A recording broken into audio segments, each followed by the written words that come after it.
Halo guys, apa kabar? Semoga kita semua sehat, sejahtera, diberkati Tuhan. Ini kantor Prudential di Surabaya. Nah, ini dia. Kantor Harvest Agency, pemiliknya Bapak Kanho. Saya bernaung di SB12. Leader saya Bu Elizabeth. Halo Bu Elizabeth. Terima kasih sudah mengajak saya, menginformasikan, ngajari, didik saya tentang Prudential. Kiranya Tuhan memberkati Pak Kanhu, Bu Elizabeth, Pak Ongko, Pak Edi Tesen, Pak Wibisono, dan semua leader-leader yang telah menginspirasi saya, Pak Martinus, Pak Gencar, kemudian Pak Handoyo, dan semua leader yang belum saya sebutkan satu-satu yang telah berjasa dalam hidup saya. Terima kasih ngajari. Oke, kapan waktunya yang tepat kita untuk berinvestasi? Nah, ini kita bisa lakukan dengan hal yang baik. Halo Kim. Ini sekretaris saya dari Korea. Halo Kim. Apa Instagramnya namanya apa Kim? Oh, enggak mau ya sudah. Oh, ini ada satu lagi. Loh, kok enggak keluar? Ya sudah. Di kantor ini ada beberapa sekretaris. Ah, ini dia. Halo Nina. Apa Instagramnya Nina? Oh, apa? Oh, Nina. Nah, silakan di follow, di subscribe ya guys. Nina, sekretaris saya yang baik. Kim, sekretaris saya yang baik. Oke, sekarang waktu yang tepat atau tidak? Kapan waktu yang tepat untuk berinvestasi? Sekarang atau tidak sama sekali? Jadi, kekayaan itu gabungan dari tenagamu dan hartamu yang dikumpulkan. Usia muda, banyak tenaga, saatnya bekerja keras mengumpulkan harta agar hanya pasif income dan tidak perlu bekerja terus sampai tua. Nah, saya belajar dari Pak Tung Desemaringin. Beliau itu bekerja dan mendapatkan sebuah posisi sehingga dia dapat tawaran fasilitas handphone, tapi dia karena uangnya disimpan, maka dia tidak mau untuk ambil kesempatan itu. Padahal handphonenya dikasih, tetapi kenapa yang jadi pertimbangan? Karena harus bayar pulsa, jadi pengeluaran lagi. Nah, bulan berikutnya akhirnya perusahaannya itu tetap kasihin dan kasihin pulsa. Dia mau ambil itu, dan handphonenya lebih baru daripada teman-temannya yang sudah ambil sebelumnya. Nah, di situ dia berpikir bahwa kapan waktu yang kita lakukan tepat untuk kita melakukan pengeluaran, kapan yang kita waktunya tepat untuk menyimpan. Nah, sekarang beliau karena nyimpan terus akhirnya diberikan aset. Nah, aset ini akhirnya bisa menghasilkan passive income. Itu hal yang baik. Itu hal yang disiplin yang dilakukan oleh Pak Tung Desemaringin. Terima kasih Pak Tung ilmunya, sharingnya. Terima kasih juga buat semua YouTuber, influencer. Kiranya Tuhan memberkati ya. Jadi caranya dengan TTS.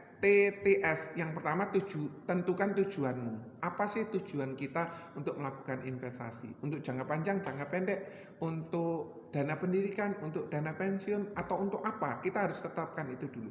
Yang kedua, tetapkan batas resikomu. Kalau kita mau taruh uang itu di saham, kita mau rugi berapa? Kita mau untung berapa? Kita catat itu dengan baik dan kita harus konsisten. Kalau sudah rugi, cut loss. Kalau sudah untung, cut profit. Tidak boleh tamak, karena kalau tamak terjadi sebuah potensi kerugian yang sangat besar. Yang ketiga, sisihkan danamu, bukan sisakan. Jadi uang kita 100%. Kita mau sisihkan terlebih dahulu, kita simpan, kemudian sisanya kita pakai untuk biaya hidup. Atau kita pakai dulu yang ada sisa baru kita simpan. Sebaiknya ambil cara yang pertama, sisihkan dulu baru kita investasi atau kita lakukan spending. Tips menangkal hutang.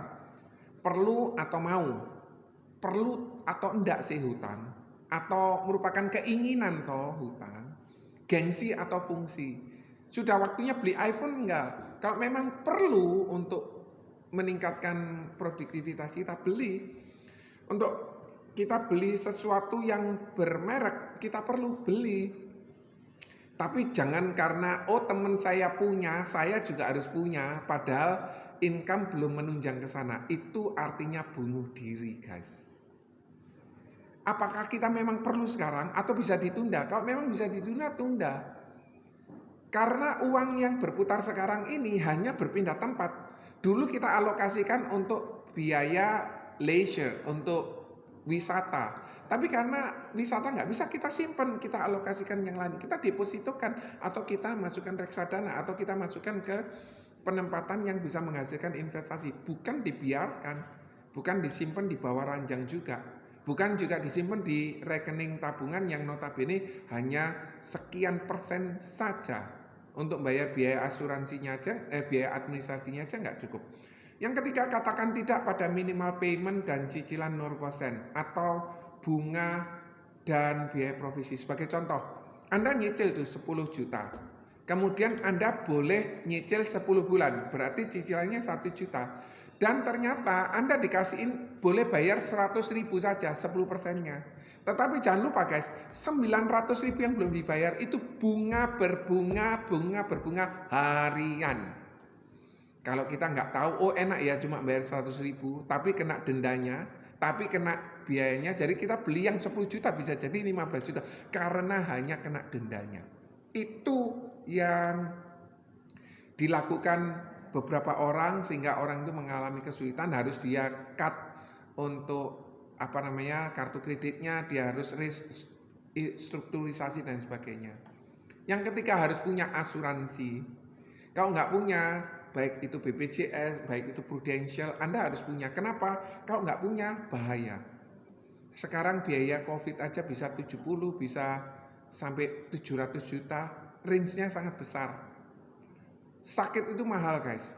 Yang kedua, tabungan 6 bulan gaji. Misalnya gaji kita 10 juta, kita harus punya saving 60 juta supaya apa? Kita bisa simpan, kita bisa antisipasi. Tiba-tiba pekerjaan berhenti, tiba-tiba di PHK, tiba-tiba pekerjaannya nggak bisa dilanjutkan. Maka kita mesti bisa bertahan 6 bulan. Sembari 6 bulan kita mencari alternatif untuk kita bisa meningkatkan income kita. Sebagai apa 6 bulan tadi? Sebagai dana darurat. Yang ketiga, dana pensiun. Dana pensiun ini bisa mengurangi pajak loh. Nanti bagaimana caranya next ya. Soalnya saya masih belum tahu. Karena ini saya hanya baca dari update-nya Pro25 with Do Well Talks. Kuncinya adalah disiplin. Ayo katakan disiplin. Sekali lagi disiplin, sekali lagi disiplin. Uang bonus untuk top up investasi tujuannya supaya tujuan investasi tercapai, bukan untuk bayar hutang. Jadi kalau kita dapat bonus, kita simpan. Kita atur uang ini untuk prioritas yang mana terlebih dahulu.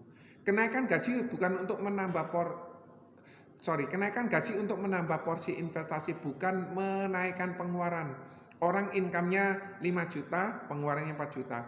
Orang income-nya 10 juta, pengeluarannya 9 juta. Jadi saving-nya cuma 1 juta, tidak ada peningkatan.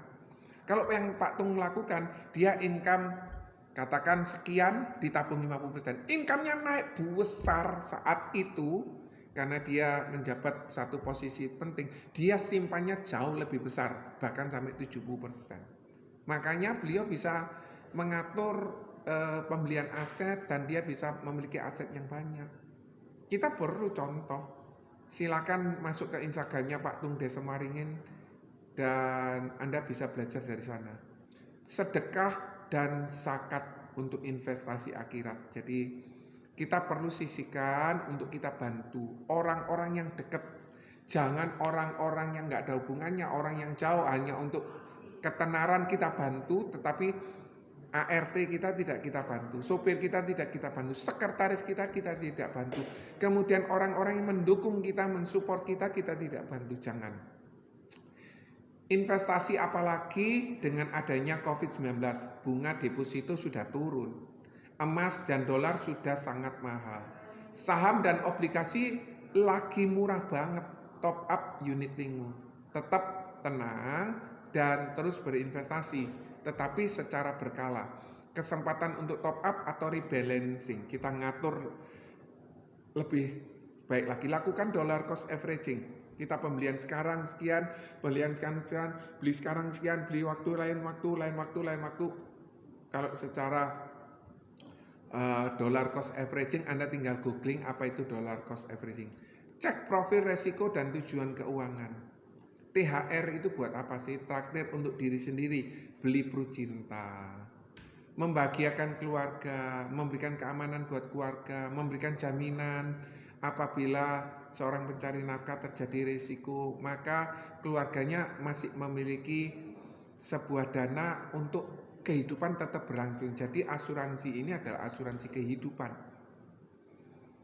Sedekah untuk investasi akhirat, bagi-bagi untuk asisten rumah tangga, OB, sopir, dan lain-lainnya. Budget mudik, jalan-jalan akhir tahun, kan kita sudah budgetkan. Tetapi kan kita nggak bisa lakukan itu. Kita alihkan untuk yang lain. Kita lakukan untuk top up. Kita bagikan untuk sedekah. Semoga bermanfaat guys. Terima kasih. God bless you all. Tetap semangat, tetap sehat, tetap diberkati Tuhan. Bye.